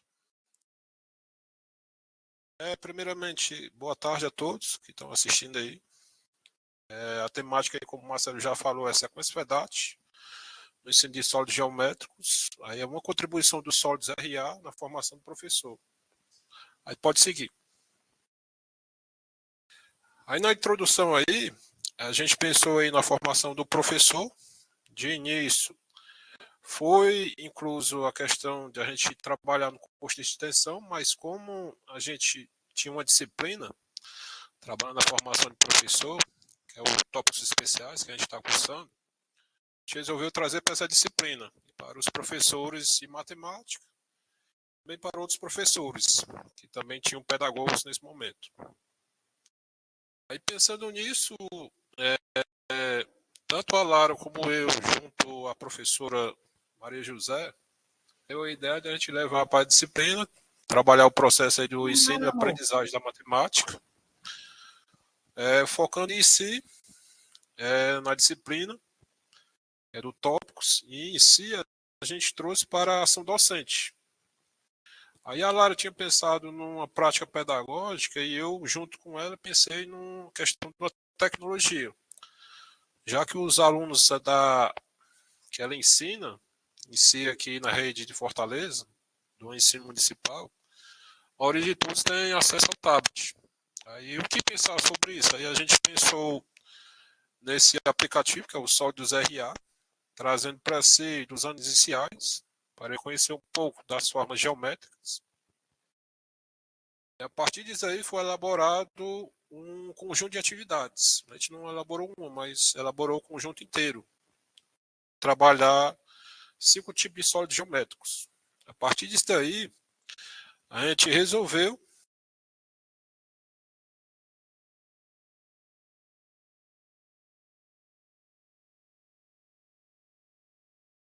Paulo Vitor?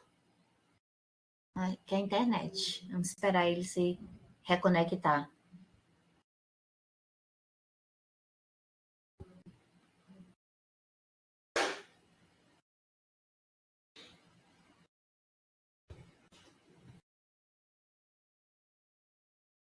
Conexão voltou? Pronto, Paulo Vitor, voltou, pode continuar. Pronto, aí continua. Sobre as práticas educativas e criativas, pronto. A gente resolveu aqui elaborar uma questão da sequência FEDAT. Já que a gente está nessa maturação aí, a gente resolveu em si fazer essa prática educativa junto a essa aprendizagem significativa, que a gente não trabalhou muito a fundo, mas a gente trabalhou um pouco da aprendizagem significativa. Aí pode passar.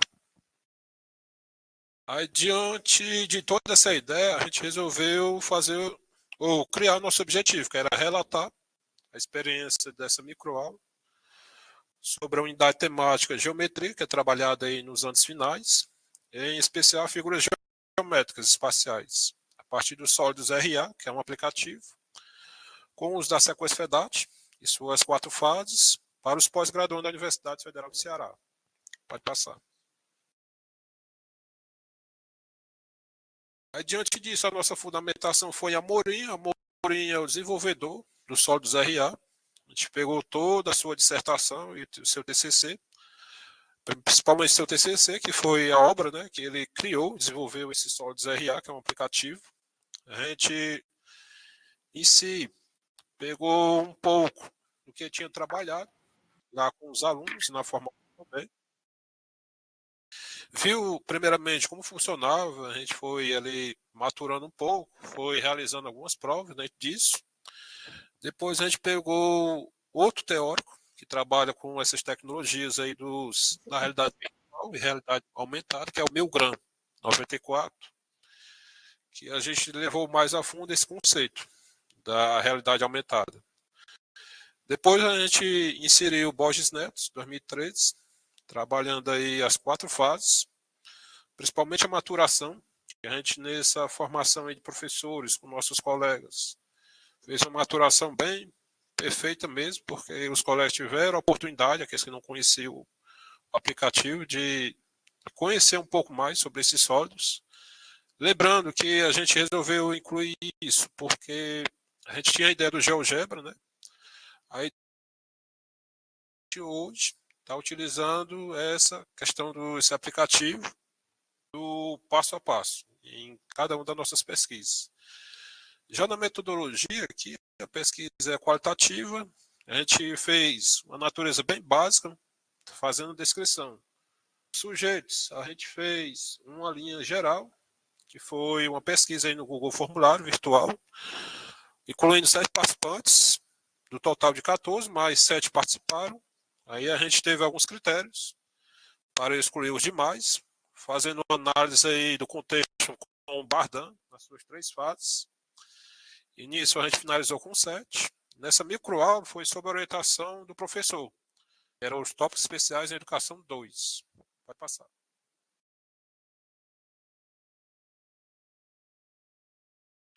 Os resultados a gente fez, aí incluiu o Bardan nas suas 3 fases de aplicação, fez a coleta, perguntas abertas e múltipla escolha, realizando todo aquele processo de afinalamento. Então, a partir disso, a gente viu que a participação foi inicialmente de 5 professores de matemática, formados em matemática, 2 em pedagogia, que tiveram esse acesso a essa formação nesse momento. Vai passar. Aí, trazendo aí as considerações do trabalho, foi uma abordagem microaula dinâmica, interessante, todos gostaram. Alguns não tinham a questão de aplicar e nem desenvolver ainda esses sólidos RA. A participação foi muito boa. A gente viu que alguns colegas mesmo da pedagogia já visto, mas eles gostaram ainda de outros momentos que a gente fez. Então foi proveitoso e a gente está pretendendo levar para as outras séries dos anos finais. Isso é a nossa ideia nesse projeto. Então eu queria agradecer ao grupo de GT Cura, ao PACIP e a FACED por ter disponibilizado esse espaço para a gente aplicar. Ok, Paulo, muito obrigado pela sua apresentação, trabalho muito bom, interessante, sobre os sólidos RA, tá? E tem alguma consideração, Leninha? Eu queria só perguntar, Paulo Vitor, seria possível trabalhar com esse aplicativo do RA com os alunos do Fundamental 1? Início sim, porque como ele é um aplicativo manualmente visível, só clicável, o manuseio, não tem o que criar. É só visualizar lá no QR Code de acordo com o aplicativo, ele é acessível sim. Tanto que a gente, e eu, né, no caso com outros colegas, já aplicou nos anos iniciais esse aplicativo e deu certo, na questão de visualização de início. Obrigada, Paulo Vitor, e parabéns. Beleza.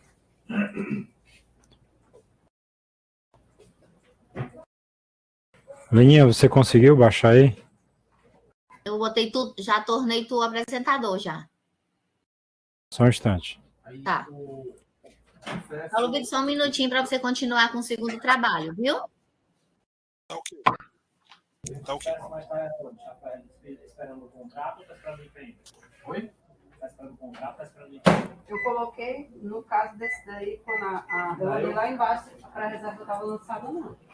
Quando estava lançada, eu coloquei para a reserva lançada. No final. Isso aí. Tem pré-reserva que está esperando o final, o próximo passo, né?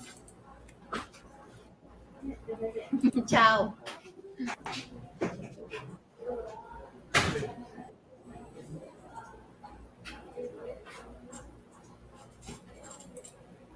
Então, dando continuidade ao segundo trabalho do Paulo Vitor, que tem um tema, Educação Estatística nos anos finais do ensino fundamental, uma análise à luz da teoria da objetivação. Tendo autores Francisco Cleuton, Paulo Vitor, que é quem vai apresentar, e sobre a orientação da professora Maria José Costa dos Santos. Paulo Vitor, fique à vontade, pode iniciar. Boa tarde novamente, que é mais uma temática aí que a gente trabalha aqui na questão fundamental, agora em si trazendo educação estatística, agora em si trazendo outra situação, que é a teoria da objetivação. Pode seguir. A ideia em si foi, entre eu e o meu colega, trabalhar aí o labor, né, o labor da estatística, principalmente dos estudantes aí dos anos iniciais. A gente repassou aí para a professora, que é a nossa orientadora. Em si, na introdução, a gente incluiu alguns benefícios, né, que é as habilidades que se trabalhar a estatística, são várias, né, mas a gente incluiu as principais assim de início, para eles entenderem conceitos, representações, índices estatísticos. Então foram figuras. Primeiramente, eles foram observar isso aí. A partir disso, a gente descreveu, explicou algumas formas que existiam dessas figuras. Trazendo para esse também, a gente incluiu um pouco da BNCC, que trabalha muito esse contexto aí, tanto nos anos iniciais como nos finais. E a partir disso a gente trouxe uma abordagem com os conjuntos de ferramentas, ou seja, lidar com onipresente e variabilidade, ou seja, é o que Lopes em 2003 fala, que é levando dados para os alunos e conhecendo aos poucos. E esses dados foram levados para os anos iniciais. Pode passar.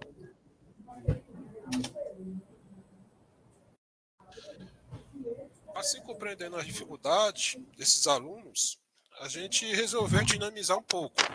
Então, nosso objetivo foi investigar o impacto da educação estatística, fundamentado aí na teoria da objetivação de Radford, os anos finais, agora, porque a gente já tinha traçado os anos iniciais, agora resolveu incluir os anos finais. Nesse sentido, a gente já está incluindo um pouco a matemática básica aí, a questão da moda, mediana e média, para eles conhecerem um pouco, a partir desses dados das figuras. E essa é uma turma que a gente vem acompanhando pouco a pouco. Então a gente está fazendo essas aplicações sempre com essa turma, que a gente vem acompanhando desde os anos iniciais. Então, a partir disso, a gente vem verificando. Ele já está lá na frente do SA, e aqui no loop ele está agora não parecer para ele. Vai reserva lançada. O Paulo caiu, será? Paulo Vitor? Porque ele foi lançado em fevereiro. Paulo? Falar aqui com ele. Foi antes dos pareceres. Não era para ter parecido, só que ele tivesse parecido. É isso que eu estou dizendo. Então, nesse caso, você vai olhar o que.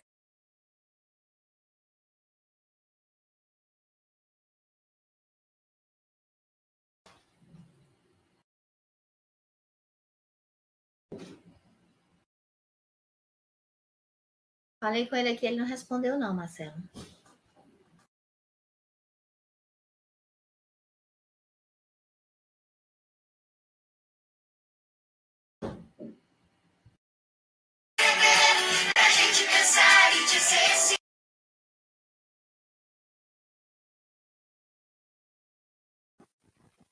É a turma da Xuxa, é essa música.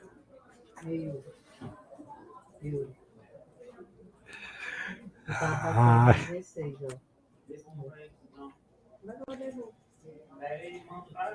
Ei, tu vem, né, para cá hoje? Bom. Vem, aqui vai ter fortes emoções hoje, viu? Do Liceu Vila Velha. Escute que eu estou dizendo. Paulo? Paulo Vitor?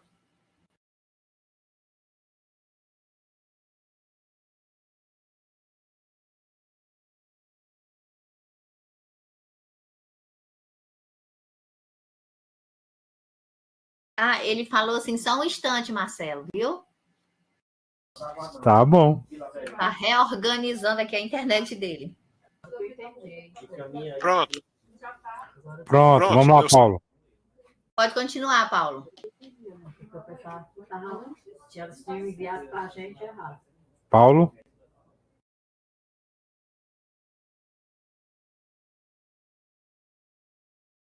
Ai, que essa internet. Ótimo, Márcia. Alguém avisa aí a Carol?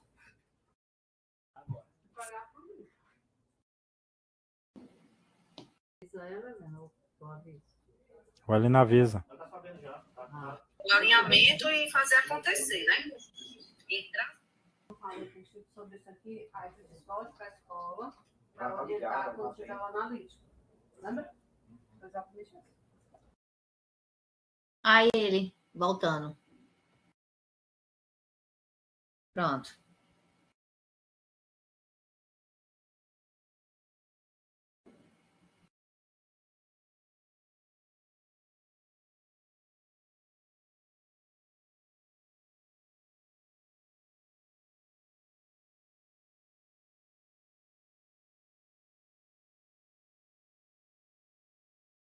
Dá para escutar agora?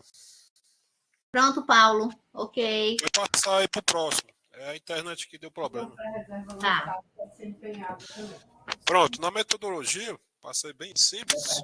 A gente fez uma exploração com os meninos dos anos finais, uma abordagem qualitativa, cujos sujeitos foram de 7 a 12 crianças. A etapa de ensino, a gente escolheu um pouco aí da Base Nacional Comum Curricular, do conteúdo de estatística. Pode passar. Os resultados, junto com as crianças, trouxeram alguns resultados de investigação que contribuíram para a melhor compreensão dos dados, que a gente levou em figuras e algumas atividades extras. Então, a partir desse subsídio, a gente fez umas práticas pedagógicas, promovendo aí a questão do labor matemático, junto com a matemática crítica, ética e reflexiva. Pode passar.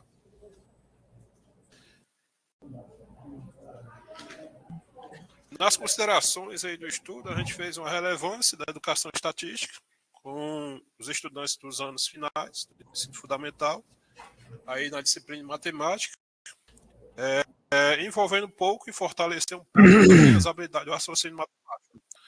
Na compreensão desse fenômeno, trazendo em si sempre a questão do que a objetivização trabalha muito, é a parte de conhecer um pouco a aprendizagem do aluno diante do ensino do professor, entre essa colaboração significativa, o intuito da aprimoração pedagógica, junto com a matemática crítica, reflexiva e ética, abordando aí um ponto positivo o ensino da estatística nas escolas.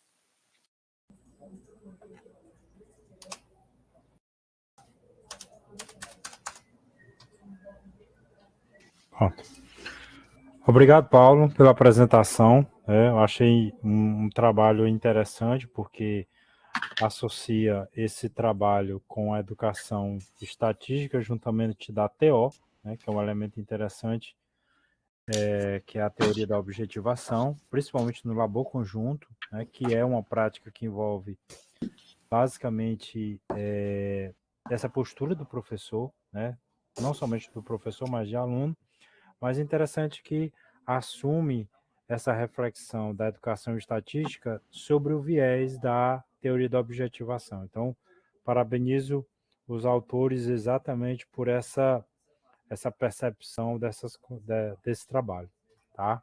Leninha? Oi, Paulo Alguma Vitor. consideração?